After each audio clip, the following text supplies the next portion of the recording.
ఎరా ఎర్రి పప్ప, ఎటువంటి కష్టం పడకుండా అసలు ఏ క్వాలిఫికేషన్ లేకపోయినా మీ నాన్న ఉన్నోడనే ఒకే ఒక కారణంతో చెమట కూడా పట్టకుండా స్ట్రైట్ గా ఎండి చైర్ లో కూర్చున్న నీకేంత పొగరుంటే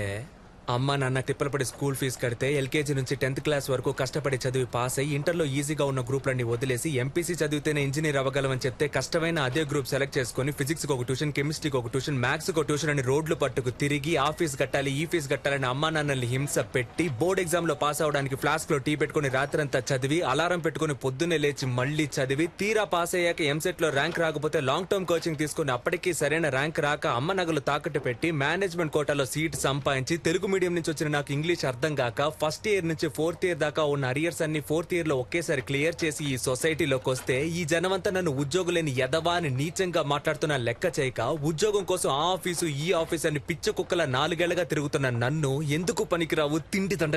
దండగా అని మా నాన్న తిడుతుంటే ఒక్కో మెతుకు గొంతులో దిగక ముళ్ళులా గుచ్చుకుంటుంటే మింగలేక కక్కలేక చస్తూ బతుకుతున్న నాకు ఎవరో ఓ మహానుభావుడు మంచి మనసుతో అవకాశం ఇస్తే దాన్ని కూడా లాగేసుకోవాలని చూస్తున్న నీలాంటి బేవర్స్ గాన్ని ఎదిరించి ఈ రోజు నీ ముందు నుంచి మాట్లాడుతున్న ఉద్యోగులేని గ్రాడ్యుయేట్ ని నాకెంత పొగరుండాలరా.